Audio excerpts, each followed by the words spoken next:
लेकिन हमने आपको तीन बातें बताया, यानी ये विद्युत बल भी होता है, केंद्रीय बल भी होता है और संरक्षी बल भी होता है। तो यदि आप लोग इस तीनों को समेट लिए और अपने दिल में बसा लिए और कॉपी पर सुंदर सुंदर नोट्स बना लिए ना, तो बोले सर ये तो सर समानुपाती है, और समानुपाती में क्या होता है, जब मान बढ़ाने से बढ़े और जब मान घटाने से घटे। इस ऑब्जेक्टिव को आप लोग मक्खन कर चुके होंगे और ये आप लोग का प्रीवियस ईयर का सवाल है, तो सच में ये जान है, ये आप लोग का जान रहा और बाकी सब भी जान रहा। क्या आप लोगों को समझ में आया? बोले आ रहा है लेकिन धीरे धीरे आ रहा है। अरे धीरे धीरे रे मना, धीरे सब कुछ होए, रहीमन सींचे सौ खड़ा, ऋतु आवे सुफल है। तो आप सभी लोगों का स्वागत है आशीष पब्लिकेशन के इस क्वेश्चन बैंक के सीरीज में, जहां पर हम लोग ऑब्जेक्टिव का हर एक कंसेप्ट को सीखेंगे। क्योंकि बहुत सारे लोगों का ऐसा शिकवा था और शिकायत था कि सर आपकी किताब से कुछ लड़ता नहीं है। दोस्त दुनिया में ऐसा कोई किताब नहीं बनता जो हूबहू लड़ा दे और हूबहू बता दे यही परीक्षा में आएगा। बस आपको रट के नहीं समझ के पढ़ना होता है। लेकिन हमारे छोटन अब बड़हन भाई बहन के बहुत सारा दिक्कत बा कि भैया बुझात नहीं खे कि का होखी। तो दोस्त हम आप लोगों के लिए एक बड़े से भाई, एक अच्छे से दोस्त के नाते हम आपको हर एक ऑब्जेक्टिव को सिखाएंगे कि कैसे उसको घुमा के पूछता है। क्योंकि हमारे भाई बहन जो हैं वो दिमाग को टेंशन ना देकर रिलैक्स करके हर एक चीज को मजा के साथ पढ़ पाए। तो आइए हम लोग स्टार्ट करते हैं हर एक प्रश्न को मजा के साथ, और आप लोग लगे रहिए और बने रहिए इस क्वेश्चन के ऑब्जेक्टिव के सीरीज में। देखिए पहला इसमें सवाल आप लोगों से क्या बोल रहा है कि कूलम बल क्या है। कुछ बातों को आप लोग ट्रिक से याद करते हैं ना तो काम आसान हो जाता है, बहुत आसान हो जाता है।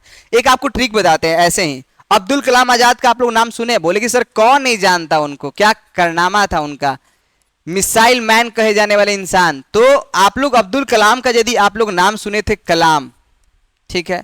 और कलाम ने क्या किया था आपको पता है? विकास किया था। क्या किया था? विकास। विकास माने बहुत अच्छा उन्होंने काम किया था, विकास। बोले कि सर ये तो आप तो गजब कर रहे हैं, आप तो पढ़ा रहे कुछ और, आपको हमको समझा रहे कुछ और। तो चलिए गुलाम और कलाम का हम लोग लिंक करते हैं और एकदम सोना जैसा आप लोग को बात बताते हैं। गुलाम का कहने का मतलब क्या होता है? विद्युत। यहां पर वी का मतलब हो गया क्या? कलाम जैसे लग रहा है क्या? गुलाम। और ये वी का मतलब क्या हो गया? यह एक विद्युत बल होता है। क का मतलब क्या हो गया? यह केंद्रीय बल होता है। स का मतलब क्या हो गया? संरक्षी बल होता है। तो भले ही आपको ए या बी ऑप्शन में दिया हो, लेकिन हमने आपको तीन बातें बताया, यानी ये विद्युत बल भी होता है, केंद्रीय बल भी होता है और संरक्षी बल भी होता है। तो यदि आप लोग इस तीनों को समेट लिए और अपने दिल में बसा लिए और कॉपी पर सुंदर सुंदर नोट्स बना लिए ना, तो एग्जाम में एक अलग आप लोग का लेवल होगा। आइए दोस्त, तो हम आपको बता दिए तीन बातें। तो ये केंद्रीय बल भी होता है, केंद्रीय बल भी होता है, विद्युत बल भी होता है, और तो और यदि ये ऑप्शन में आ जाए संरक्षी बल, तो आप लोग वो भी चीज सीख चुके हैं कि ये संरक्षी बल भी होता है। यानी इसका सही जवाब होगा आंसर नंबर सी, दोनों। और ये जो दूसरा नंबर आप लोगों से सवाल पूछा गया है ना, ये पहला चैप्टर का नहीं है। हम आपसे माफी चाहेंगे इस क्वेश्चन को यहां पर लिखने के लिए, लेकिन फिर भी सवाल आया है तो बताना हमारा फर्ज है, हम बताएंगे। लेकिन आपको बताएं कि ये चैप्टर नंबर 3 का है, ठीक है।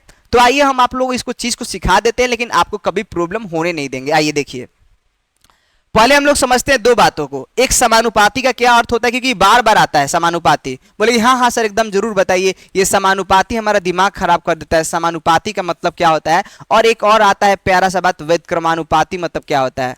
व्यतक्रमानुपाती। बोले ठीक है सर बताइए। समानुपाती और व्यतक्रमानुपाती का क्या मतलब है? यदि कभी भी ऐसा आपको ऐसा दिखाई दे y बराबर 2x और y और x में रिलेशन पूछा जाए, तो आप बोलते हैं कि y x के समानुपाती होता है। समानुपाती के लिए ये संकेत होता है। बोले कि सर झूठे हैं आप। क्यों झूठे हैं? क्योंकि आप ऐसा होगा तो यहां पर भी तो वही संकेत लगाते हैं, वही यहां पर भी तो वही लगाते हैं, लेकिन यहां पर व्यतक्रमानुपाती क्यों बोलते हैं? क्योंकि y x का सीधा है तो इसको हम लोग समानुपाती के अर्थ में लेते हैं, और y x का उल्टा है तो इसको हम लोग व्यतक्रमानुपाती के अर्थ में लेते हैं। यानी समानुपाती मतलब सीधा और व्यतक्रमानुपाती मतलब नीचे। बोले कि तो अब क्या है, इससे क्या मतलब है? तो दोस्त अब हम आपको बताएं, अब मेन इंपॉर्टेंट बात समझिए। इसमें क्या होता है, यदि हम आपसे बोले कि x का मान यदि हम लोग 1 रखें, तो बताइए x का मान यदि यहाँ पर 1 रखेंगे तो 2 एकम 2, x की जगह यहाँ पर 2 रखते हैं, 2 दूनी का 4, 3 रखते हैं, 3 दूनी का 6, 4 रखते हैं, 4 दूनी का 8, 5 रखते हैं, 5 दूनी का 10। यानी जैसे जैसे इसका मान हम लोग बढ़ा रहे हैं तो इसका भी मान क्या हो रहा है? इसका मान हम लोग क्या कर रहे हैं? बढ़ा रहे हैं, तो इसका भी मान क्या हो रहा है? बढ़ रहा है।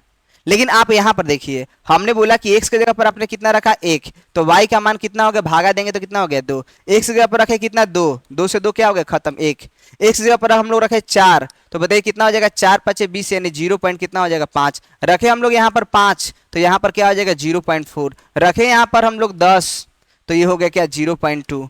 रखे यहाँ पर 20, तो हो गया क्या 0.1। क्या मतलब पता चला कि जब यहां पर हम लोग वैल्यू को बढ़ा रहे हैं ना, बढ़ा रहे हैं 1 से 2, 2 से 4, 4 से 5, तो ये वैल्यू बढ़ नहीं रहा है, ये वैल्यू क्या हो रहा है, घट रहा है। यानी कब हम लोग इसका इस्तेमाल करते हैं, समानुपाती का इस्तेमाल तब करते हैं जब मान बढ़ाने से बढ़े और मान घटाने से घटे। मान लीजिए घटाते तो ये भी घटता, तो यही मतलब होता है समानुपाती। वैज्ञानिक इस शब्द का इस्तेमाल तब करते हैं जब एक वैल्यू को बढ़ाने से दूसरा वैल्यू बढ़ रहा हो और एक वैल्यू को घटाने से दूसरा वैल्यू घट रहा हो। बढ़ाने से बढ़े और घटाने से घटे तो समानुपाती, और बढ़ाने से घट जाए और घटाने से बढ़ जाए तो व्युत्क्रमानुपाती। आज के बाद ये दो प्यारा प्यारा बात अपने दिल के डिक्शनरी में याद रखिएगा। यदि इस डिक्शनरी में याद रखिएगा तो आप लोगों को बहुत अच्छा नियम को समझने में आसानी होगा। बोले ठीक है, इसको याद रखेंगे और कहाँ, तो दिल के डिक्शनरी में आप लोग याद रखेंगे। बोले ठीक है, माइंड वाला नहीं, इट्स ओके, इसको याद ही रखना है।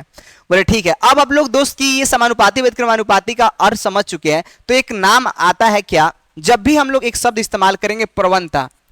प्रवणता कहने का मतलब क्या होता है, जब भी प्रवणता होगा, तो यदि प्रवणता जब भी इस्तेमाल करेंगे उसके बटा में क्या हो जाएगा, दूरी हो जाएगा। यदि हम आपसे बोले वेग प्रवणता, तो यहां पर क्या हो जाएगा, वेग बटा में दूरी हो जाएगा। लेकिन यदि हम लोग वेग प्रवणता ना बोले, यदि हम लोग बोल दिए क्या, विभव प्रवणता, क्या बोल दिए, विभव प्रवणता, तो आप लोग बता सकते हैं क्या हो जाएगा, विभव बटा में क्या हो जाएगा, दूरी। बोले कोई दिक्कत नहीं, सुनिए तो आसान है और बहुत आसान है, क्या ये सब बताने वाले छोटे छोटे बच्चे हैं क्या हम। बोले ठीक है, तो विभव प्रवणता मतलब क्या होता है, विभव बटा में दूरी। अब हम आते हैं सवाल पर। सवाल बोल रहा है कि संवेदनशीलता के बारे में पूछा गया, तो हम आपको बता रहे हैं तीसरा चैप्टर का कहानी है कि विभव मापी जो होता है एक ऐसा यंत्र होता है जिसके द्वारा हम लोग सेल के विद्युत वाहक बल की तुलना कर सकते हैं, उसका आंतरिक प्रतिरोध का भी तुलना कर सकते हैं। बोलो ठीक है। मेन काम क्या है कि विभवांतर नापने के लिए इसका इस्तेमाल किया जाता है। और ये कहा जाता है कि किसी भी सेल के लिए जो विभव मापी का जो संवेदनशीलता होता है, विभव मापी की संवेदनशीलता जो होगा, विभवमापी की जो संवेदनशीलता होता है वो क्या होता है, तो उल्टा होता है। किसका, उल्टा व्युत्क्रमानुपाती होता है। किसका, विभव प्रवणता के। बोले ठीक है सर, कोई बात नहीं, ये तो हम समझ गए। इसका मतलब विभव प्रवणता बढ़ाएंगे तो ये घटेगा, इसका मान घटाएंगे तो इसका मान बढ़ेगा। तो बोले ये आसान है, लेकिन ऑप्शन में विभव प्रवणता है ही नहीं, वो लंबाई बोल रहा है। वो आपसे बोल रहा है लंबाई, उससे बोल रहा है क्षेत्रफल। तो देखिए दोस्त, तो विभव प्रवणता मतलब क्या, विभव के लिए हम लोग इस्तेमाल करते हैं भी और दूरी के लिए इस्तेमाल किए एल, यानी जहां विभव प्रवणता वहां पर भी बटा एल तो लिख सकते हैं। बोले हाँ एकदम लिख सकते हैं, तो चलिए लिख देते हैं। तो 1 और नीचे इसके लिए भी बटा में एल, तो यही पलट के जब आप लोग भागा देंगे तो पलट के कहां चला जाएगा, ऊपर में, यानी एल ऊपर हो गया और भी नीचे हो गया। तो अब बताइए विभव मापी की जो संवेदनशीलता है वो इसके क्या है, समानुपाती या व्युत्क्रमानुपाती। बोले सर ये तो सर समानुपाती है, और समानुपाती में क्या होता है, जब मान बढ़ाने से बढ़े और जब मान घटाने से घटे। तो आप बताइए क्या होगा मेरे बालक, मेरे दोस्त, बालक थोड़ी ना, आप लोग इतने बड़े बड़े लड़के हैं।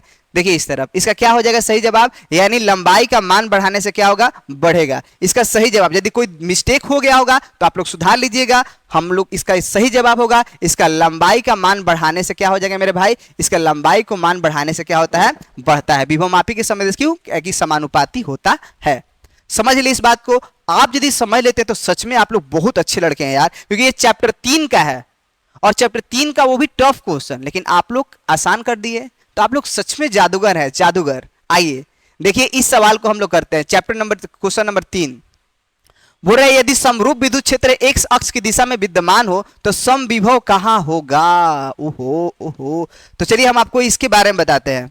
समविभव का मतलब क्या होता है, इससे कोई भी ऑब्जेक्टिव का झोरा होगा ना तो आप उसको बोरा में लपेट लेंगे। आइए देखिए हम आपको बताते हैं समविभव का मतलब क्या होता है। आइए सीखते चलते सब।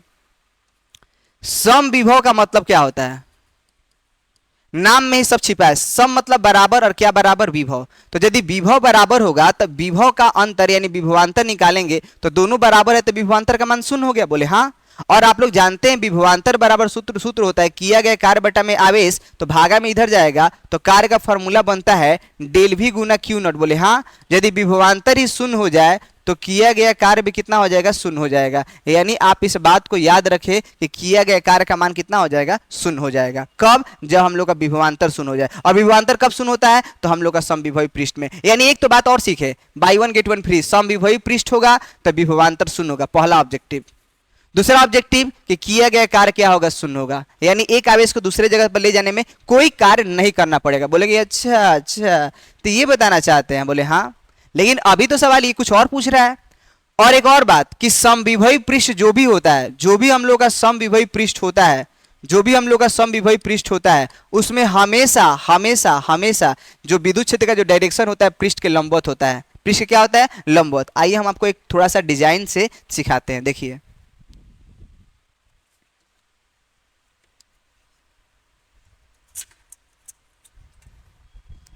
देखिए यदि आप लोग गौर कर पाए, यदि इस तरफ आप लोग देख पाए, देखिए समझिएगा। पेन तो अब नहीं है, कोई बात नहीं। देखिए इसको बोलते हैं एक्स, इसको बोलते हैं वाई, और यहां पर हमने क्या रखा, कॉपी। चलिए मिल गया, सब अच्छा हो गया। चलिए थैंक यू सो मच। भगवान चाहते हैं कि इसको आपको अच्छा से सिखा पाए। देखिए ये एक्स है, ये वाई है, तो ये हम लोग का क्या हो गया, एक्स वाई तल। और इसमें इसको खींचते तो इसको बोलते हैं पृष्ठ। और इसके पर जो जेड हम लोग का होता है वो कहाँ होगा, लंबवत होगा। तो लंबवत हम लोग का इस साइड, यानी एक्स वाई तल हुआ तो हम लोग का लंबवत कौन हुआ, जेड, क्योंकि ये तीनों अक्ष एक दूसरे के लंबवत होता है, ये एक्स, ये वाई और ये जेड। तो यदि एक्स वाई बोलेंगे तो जेड लंबवत होगा, वाई जेड बोलेंगे तो एक्स लंबवत होगा, यदि जेड और एक्स बोलेंगे तो वाई लंबवत होगा। यानी दो छोड़कर तीसरा लंबवत होगा। बोले ठीक है, ये तो लंबवत का मतलब समझ गए। यानी इसमें क्या बोला गया है कि एक्स अक्ष की दिशा में उल्टा पूछा गया है। हमने आपको बताया कि यदि कोई पृष्ठ एक्स वाई तल में है, एक्स वाई तल में है, तो बताइए विद्युत क्षेत्र का डायरेक्शन कहां होगा, जेड। अभी उल्टा है कि यदि जेड में विद्युत क्षेत्र का डायरेक्शन है तो बताइए वो तल कौन सा होगा, तो ये क्या हो जाएगा आप लोगों का, ये हो जाएगा आप लोगों का एक्स और वाई। उल्टा सवाल। दो कंसेप्ट है, पहला या तो आपको विद्युत क्षेत्र का डायरेक्शन देकर तल पूछे, समविभवी तल पूछे, या समविभवी तल देकर आपसे विद्युत क्षेत्र का डायरेक्शन पूछ दे। तो यदि दो हुआ तो तीसरा जो बचा वो हो गया, यानी एक्स वाई जेड में दो देगा और एक पूछेगा। तो इसमें यदि एक्स दिया तो बचा क्या, वाई जेड। यदि वाई देता तो बचता क्या, एक्स जेड। और यदि काश क्वेश्चन ऐसा देता कि यदि कोई समविभवी तल, ऐसा आप लोगों को सवाल देता, समझ गए होंगे आप लोग। यदि आपसे कोई बोल दिया कि समविभवी तल जो है हम लोग का वाई जेड है, कौन सा है, वाई जेड है। यदि हम लोग का समविभवी तल कैसे है, वाई जेड, तो बताइए विद्युत क्षेत्र का डायरेक्शन क्या होगा। तो इसका विद्युत क्षेत्र का डायरेक्शन कितने लोग बता सकते हैं, तो इसका विद्युत क्षेत्र का डायरेक्शन क्या होगा, एक्स अक्ष के दिशा में। समझे? यानी यहां से आप लोगों का पहला तो भैया ऑब्जेक्टिव ये निकला कि भैया विभवांतर कितना होता है, शून्य होता है। किया गया कार्य कितना होता है, शून्य होता है। तीसरा ऑब्जेक्टिव आप लोगों से ये पूछेगा कि यदि वाई जेड तल में है तो डायरेक्शन किधर होगा, एक्स। हो सकता है आप लोगों से बोल दे एक्स जेड, तो बचा कौन, वाई, तो वाई विद्युत क्षेत्र का डायरेक्शन होगा। यानी आपको समविभवी तल देकर क्या पूछ सकता है, विद्युत क्षेत्र। लेकिन ये सवाल थोड़ा अनोखा किया है, विद्युत क्षेत्र का डायरेक्शन देकर आपसे तल पूछा गया है। तो विद्युत क्षेत्र आपको कितना, किस डायरेक्शन में दिया गया, एक्स अक्ष की दिशा में। और बताइए तल किधर है, तो तल हम लोगों का पूछा गया है, तो तल का हमारा जवाब हो जाएगा क्या, एक्स वाई। यदि एक्स दिया है तो आंसर क्या हो जाएगा, वाई जेड तल के दिशा में। इस ऑब्जेक्टिव को आप लोग मक्खन कर चुके होंगे और ये आप लोग का प्रीवियस ईयर का सवाल है, तो सच में ये जान है और बाकी सब बेजान है। आइए तो इसका चीज सीख चुके होंगे, तो आप बहुत सारा चीज इसमें सीखे। आप चाहे तो इसका स्क्रीनशॉट ले सकते हैं, आपके लिए बहुत ज्यादा हेल्पफुल होने वाला है।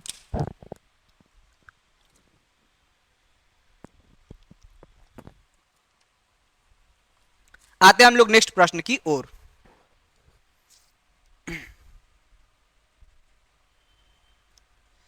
चलिए देखते हैं अब आगे।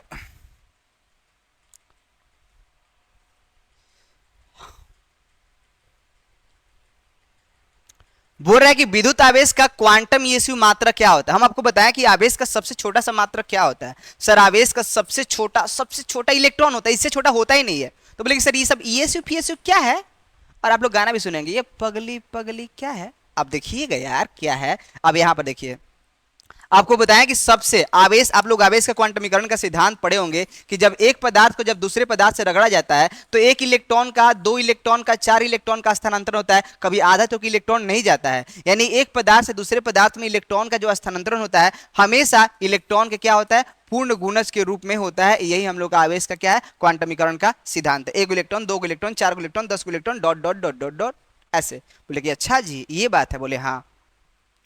तो ये बताइए कि अब हमको क्या सिखाना चाहते हैं आप।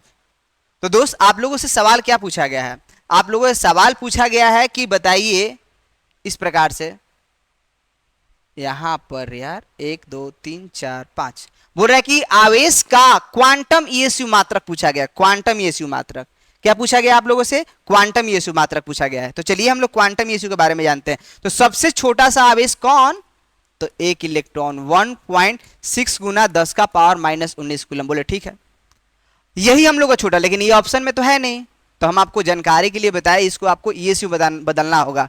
तो जैसे आप लोग आवेश के बारे में पढ़े हैं और आप लोग बचपन में सीखे होंगे द्रव्यमान के बारे में, तो द्रव्यमान को हम लोग केजी में भी नाप सकते हैं, आप लोग ग्राम में भी नाप सकते हैं, मन है तो टन मनों में नाप सकते हैं। बड़ा बड़ा बिहार में भूसा उसा जो जो खाता है ना, मन में जो खाता है, समझे। ठीक है, तो कहने का मतलब ये है जी कि है केजी है, क्या है, ग्राम है, वो केजी है, ये क्या है, ग्राम। अब दोस्त यहां से आपको अनोखा बात बताते हैं कि जैसे केजी एसआई मात्रक होता है, ये एसआई मात्रक, और ये हम लोग का होता है सीजीएस मात्रक। ऐसे ही आवेश का दो मात्रक होता है, एक होता है कूलम और एक होता है ईएसयू। तो जो हम लोग का ईएसयू होता है वो हम लोग का होता है सीजीएस मात्रक, और ये जो होता है हम लोग का क्या होता है, एसआई मात्रक होता है। बोले ठीक है। तो जैसे आप जानते होंगे 1 केजी में कितना ग्राम, 1000 ग्राम। तो आप ये भी तो जानते होंगे कि 1 कूलम में कितना ईएसयू, तो 3 गुना 10 का पावर 9 ईएसयू। और कभी ये पूछ दे 1 ईएसयू में कितना होगा, तो आप लोग यहाँ पर 1 से गुना करेंगे तो कुछ बदलेगा नहीं, और ये गुना में इधर आएगा तो क्या हो जाएगा, भागा में। 1/3 गुना 10 का पावर 9 कूलम। ये 9 नीचे अच्छा नहीं लग रहा, ऊपर लेके जाइए। तो 1/3 गुना 10 का पावर माइनस 9 कूलम कितना के बराबर, 1 ईएसयू के बराबर। यानी 1 ईएसयू में 1/3 गुना 10 का पावर माइनस 9 हो जाएगा। बोले कि ठीक है, और आसान है, और बहुत आसान है। बोले अच्छा जी, यानी 1 ईएसयू में इतना सीख जाएंगे। बोले कि अच्छा, अब उसका क्या करेंगे, तो आप यहाँ को इसको ईएसयू बदलना है, तो इसमें 1 से गुना करेंगे, कुछ बदलेगा नहीं सर। अब बताइए 1 कूलम में कितना ईएसयू, इस कूलम को हटाएं और ईएसयू को लगाएं और आंसर को पाएं। देखिए 1.6 गुना 10 का पावर माइनस 19। ओके, 1 कूलम में कितना ईएसयू, तो 1 कूलम में कितना ईएसयू होता है दोस्त, 3 गुना 10 का पावर 9 ईएसयू। तो ये ईएसयू बदल चुका है, 3 गुना 10 का पावर 9 ईएसयू। बोले ओके, गुना करते हैं, ये गुना करेंगे तो कितना हो जाएगा 4.8, और ये 10 का पावर माइनस 19 से कितना हो जाएगा, 10 का पावर कितना माइनस 10 कूलम ईएसयू। यही आपका सही जवाब है, लेकिन हो सकता है कि उसमें आप लोग का आंसर इतना दिखाई दे, 4.78 गुना 10 का पावर माइनस 10 ईएसयू। बोले कि तो सर आप आंसर क्यों मैच नहीं कर रहे हैं, तो इलेक्ट्रॉन पर आवेश जो होता है एग्जैक्ट होता है, इलेक्ट्रॉन पर आवेश 1.602 गुना 10 का पावर माइनस 19। जब इसका से गुना किया जाएगा ना, तो हो सकता है इतना एग्जैक्ट आंसर आ जाए, लेकिन हमारा भी आंसर सही नहीं है। यदि यह संख्या 5 से बड़ा है तो इसमें आगे वाले में एक जोड़कर इसको भूल सकते हैं, तो हमारा 4.8 ही होगा। बोले हाँ सर, कमाल का बात है। तो आइए ये कमाल का और ये छोटा सा धमाल का, इसको हम लोग जोड़ देते हैं। कहाँ चले जा रहे हो, आइए आपका इंतजार था। अब यही है दोस्त, यही है। तो आपका क्या आंसर हो जाएगा, विद्युत आवेश का क्वांटम ईएसयू मात्रक हो जाएगा क्या, 4.78 गुना 10 का पावर कितना माइनस 10। फिर अगला आप लोगों से सवाल पूछ रहा है कि स्थिर विद्युत क्षेत्र क्या होता है। तो स्थिर विद्युत क्षेत्र हमेशा और हमेशा संरक्षी होता है। बोले सर संरक्षी का मतलब क्या होता है, तो वैसा बल, वैसा बल जो पथ पर निर्भर नहीं करता है। चाहे आप लोग ऐसे बल लगाएं, चाहे ऐसे बल लगाएं, चाहे ऐसे बल लगाएं, ये हम लोग का प्रारंभिक और अंतिम बिंदु एक हो, तो इसका पथ चाहे इस तरीका से बल लगाए, इस तरीका से हमारा कोई मतलब नहीं है। यानी वैसा बल जो पथ पर निर्भर नहीं करता है बल्कि प्रारंभिक एवं अंतिम बिंदु पर निर्भर करता है, उसको हम लोग संरक्षी बल बोलते हैं। और ये हम लोग का स्थिर विद्युत क्षेत्र क्या होता है, वो हम लोगों का क्या होता है, संरक्षी बल होता है। ये आप लोगों से बोला जाएगा कूलम बल क्या होता है, तो कूलम बल भी हम लोग का क्या होता है, संरक्षी बल होता है। बोले ओके। फिर वो कि एकांकी चालक के लिए निम्नलिखित से कौन सा अनुपात है। देखिए इस क्वेश्चन को लेकर बवाल है, कुछ लोग अलग करते हैं कि यूट्यूब पर कुछ अलग करता है, लेकिन हम आपसे चाहेंगे कि आप तर्क देकर बताएं कि क्या होता है। पहले आप एक छोटा सा ऑब्जर्वेशन, यहां पर हम आपसे बोले कि एक आपका बोतल है, बोतल पानी वाला, दूसरा बोतल मत समझ लीजिएगा बालक। बोले ठीक है। अब हम बोले कि यदि बोतल में थोड़ा सा पानी है ना तो इसमें से छोटा सा लीक कर दे तो थोड़ा थोड़ा पानी निकलेगा। यदि बोतल का पानी हम लोग उतना ज़्यादा बढ़ाते चलेंगे, जितना ज़्यादा बढ़ाते चलेंगे तो हमारा इसमें से पानी निकलेगा उतना ज़्यादा। यानी पानी कितना बाहर निकलेगा, आवेश कितना बाहर निकलेगा, डिसाइड करता है कि उसमें कितना ज़्यादा आवेश का स्तर है। देखिए बोले कि ये सब मजाक कर रहे हैं जी, का आप जी हमको क्या मैंने बुर्बक का समझे हैं। हाँ मैंने कहा हम संतोष पागल हैं कि सब हमको बुर्बक बना रहे हैं ये सब दिखाकर। नहीं बालक सुनिएगा दोबारा। हम बोले कि ये बोतल है, बोले हाँ बोतल है। बोले कि इसमें से हम लोग का पानी निकल रहा है तो पानी कितना तेजी से कितना ज्यादा मात्रा में निकलेगा डिसाइड करता है पानी का लेवल कितना है। बोले हाँ ये तो हम बचपन से जानते हैं। तो ऐसे ही ये हम लोगों का आवेश होता है। किसी पदार्थ पे जो आवेश का स्तर होता है, आवेश का स्तर जितना ज्यादा होगा उसमें से आवेश उतना ज्यादा बहेगा। यानी आवेश कितना बहेगा डिसाइड करता है कि उसमें कितना आवेश का लेवल है, आवेश का कितना स्तर है, यानी आवेश कितना ज्यादा ऊंचा है। ये आवेश का स्तर का मतलब ही होता है विभव या विभवांतर। तो यहाँ पर विभवांतर लेते हैं क्योंकि हम लोग मान लीजिए कि पहले पानी इतना था, अब पानी कुछ निकल जाएगा तो पानी का लेवल तो घट जाएगा ना, यानी पानी के लेवल में अंतर हुआ ना, परिवर्तन हुआ ना, तो हम लोग जलस्तर नहीं बोलते, जलस्तर का अंतर बोलते हैं। ऐसे ही जब हम लोग यहाँ पर आवेश का स्तर है, जब इसमें से आवेश निकल जाएगा तो आवेश का स्तर पहले की तुलना में तो घट जाएगा।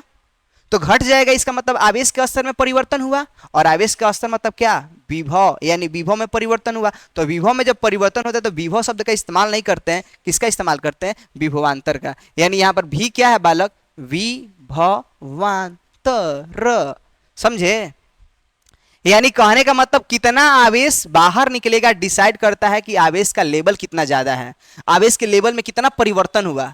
पहले इतना था और थोड़ा सा परिवर्तन होता, थोड़ा सा पानी निकला तो भैया धीरे धीरे निकलेगा, लेकिन इतना था पहले पानी एक बार घट के इतना हो गया तो भैया ज्यादा पानी निकला होगा ना। यानी आवेश भी वैसे ही होता है कि आवेश कितना निकलेगा डिसाइड करता है उसका वोल्टेज कितना है। ओके तो यही बात है। तो बोले तो अभी इसका क्या ताल्लुकात है, इसका क्या मतलब है, मतलब कुछ भी। देखिए तो समानुपाती का जब जब चिन्ह हटाते हैं ना तो एक नियतांक आता है, और नियतांक यहाँ पर क्या आ गया, सी। तो यहाँ पर सी का बारे में बताना है तो गुना में क्यू, गुना में भी इधर आएगा तो क्या हो जाएगा, भागा में, यानी सी बराबर क्यू बटा में भी। सी बराबर क्या हो जाएगा, क्यू बटा में भी। यानी किसी पदार्थ को दिया गया आवेश और विभवांतर के अनुपात को क्या कहते हैं, विद्युत धारिता कहते हैं। किसी पदार्थ को दिया गया आवेश और विभवांतर के अनुपात को क्या कहते हैं, विद्युत धारिता कहते हैं। किसी पदार्थ को दिया गया आवेश और विभवांतर के अनुपात को क्या कहते हैं, विद्युत धारिता। बोले ओके। तो दिया गया आवेश और विभवांतर के अनुपात को ही हम लोग क्या कहते हैं, विद्युत धारिता कहते हैं। और ये विद्युत धारिता बोलते हैं। विद्युत धारिता कब आया है, तो समानुपाती के चिन्ह हटने के बाद एक नियतांक के तौर पर आया है, इसलिए क्यू बाई में भी क्या होगा, नियतांक होगा। लेकिन क्यू क्या है, दिया गया आवेश, और भी क्या है, विभवांतर। इसका सही जवाब होगा क्या, बी। बोले कि सर हमको बहुत एकदम समझ में नहीं आया, थोड़ा सा दोबारा एक बार रिपीट कर दीजिए ना, अच्छा लगता है। देखिए दोबारा हमने बोला एक बोतल है, बोले हाँ। पानी कितना निकलेगा डिसाइड करता है पानी के जलस्तर में कितना परिवर्तन है। पहले इतना था, अब एक बार थोड़ा सा हो गया, इसका मतलब पानी ज्यादा ना निकला। यानी जितना जलस्तर में परिवर्तन हुआ उतना ज्यादा जल का प्रवाह ज्यादा होता है, या फिर उतना ऐसा समझ लीजिए कि जितना जल का लेवल ज्यादा बढ़ेगा उतना तेजी से पानी बाहर निकलता है। तो लेवल बढ़ना या फिर लेवल घटना मतलब क्या, जलस्तर में परिवर्तन होना, जलस्तर में परिवर्तन होना। ऐसे ही यहाँ पर आवेश का ज्यादा या कम होना मतलब क्या, आवेश का स्तर मतलब होता है विभव, आवेश का स्तर मतलब विभव।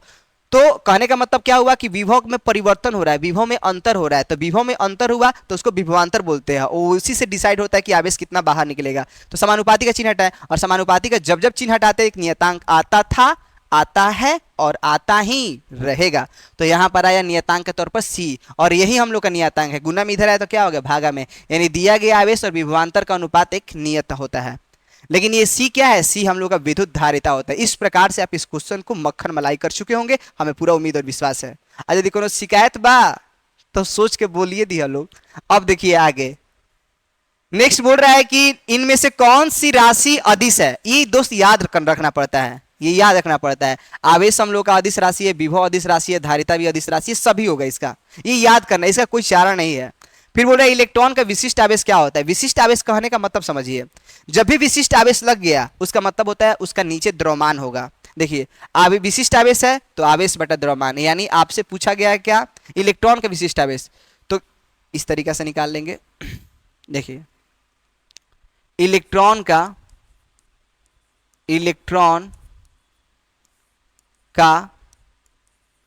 विशिष्ट आवेश, इलेक्ट्रॉन का विशिष्ट आवेश बराबर क्या हो जाएगा, तो Q बटा में M। तो भैया इलेक्ट्रॉन पर आवेश कितना होगा, तो इलेक्ट्रॉन पर आवेश होगा 1.6 गुना 10 का पावर कितना हो जाएगा, -19 कूलम। और द्रव्यमान कितना होता है, तो 9.10 गुना 10 का पावर कितना हो जाएगा, -31 kg। अभी आप लोग गुना दशमलव के साथ भाग देंगे, ये -31 ऊपर जाएगा तो क्या हो जाएगा, +31। तो आप लोग यदि गुना भाग करेंगे तो अप्रोक्स 1.67 गुना 10 का पावर 11 कूलम प्रति केजी आंसर आएगा। ये ध्यान दीजिएगा, ये प्लस में आएगा ना कि माइनस में। यदि दिया है ऑप्शन तो गलत दिया है, आप लोग सुधार लेंगे। तो इसका आंसर क्या हो जाएगा, 1.678 गुना 10 का पावर 11 कूलम प्रति केजी। ये अप्रॉक्स में गुना भाग करने पर इतना आएगा 1.8 गुना 10 का पावर 11, -11 नहीं +11। ये सावधानी है, इसको दुर्घटना है, इस दुर्घटना को बच्चा है माफ किया जाए, बच्चे को जान क्या लेंगे क्या आप, नहीं ना। तो आइए, आप लोग गाना सुने होंगे, ये बच्चे का जान लेंगे क्या, बताइए कौन सा पिक्चर का गाना है, पिक्चर का नहीं, ये जेबी का गाना है। चलिए देखिए इस तरफ। अब आइए हम लोग आगे देखते हैं। बोले कि 1 कूलम आवेश किसके बराबर होता है, बताइए। तो हम बताया था ना कि आवेश का 2 मात्रक होता है। कौन कौन बालक, एक होता है हम लोगों का एसआई मात्रक, एक होता है हम लोग का सीजीएस मात्रक। और आप लोग अच्छे लोग हैं, 1 कूलम में आप लोग जानते हैं 3 गुना 10 का पावर 9 ईएसयू होता है। और कोई बोला है 1 ईएसयू में कितना होगा, तो 1/3 गुना 10 का पावर 9 कूलम होगा। आपसे कोई बोला कि नीचे +9 ऊपर जाएगा तो क्या हो जाएगा, -9 हो जाएगा। कितना ईएसयू में, तो 1 ईएसयू में, यानी 1 ईएसयू में 1/3 गुना 10 का पावर -9, यानी आंसर तो भैया यहीं पर है। और 1 कूलम में पूछता तो 3 गुना 10 का पावर 9। अब पूछा है, देखिए तो इधर दिया है क्या, कहीं नहीं दिया है क्या। चलिए आएगा तो देखिए 2 सवाल है, मेरे से मिस्टेक हुआ, दोनों सवाल यहीं पर है। 1 कूलम में बोलेगा 3 गुना 10 का पावर 9 ईएसयू, और हाँ 1 ईएसयू में बोलेगा 1/3 गुना 10 का पावर -, दोनों दिया ही तो है। बोले अच्छा जी, हो गया, यही तो आप लोग का सवाल का जवाब है। बोला ठीक है।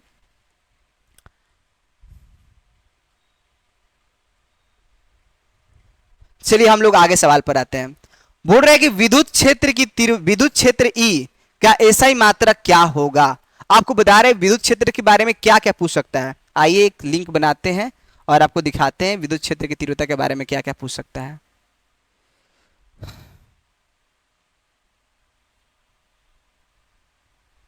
चलिए देखिए, आपको बताया कि विद्युत क्षेत्र की तीव्रता के बारे में क्या क्या पूछ सकता है। पहले यदि कचरा हो गया तो चलिए हम आपको नया तरीका से बनाते हैं, तो आप लोग बोलिएगा कि सर क्या कचरा में कचरा किए हैं। देखिए ये हम लोग एक बड़ा सा आवेश है, ये अपने चारों तरफ विद्युत क्षेत्र उत्पन्न कर रहा है, इस प्रकार से।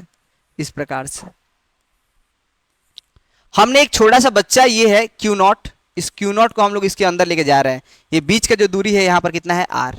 तो हम बोले कि जब इसको लेके जा रहे होंगे तो ये विद्युत क्षेत्र है, और ये चूंकि प्लस आवेश है तो प्लस के चलते विद्युत क्षेत्र कहाँ निकलता है, बाहर की ओर होता है।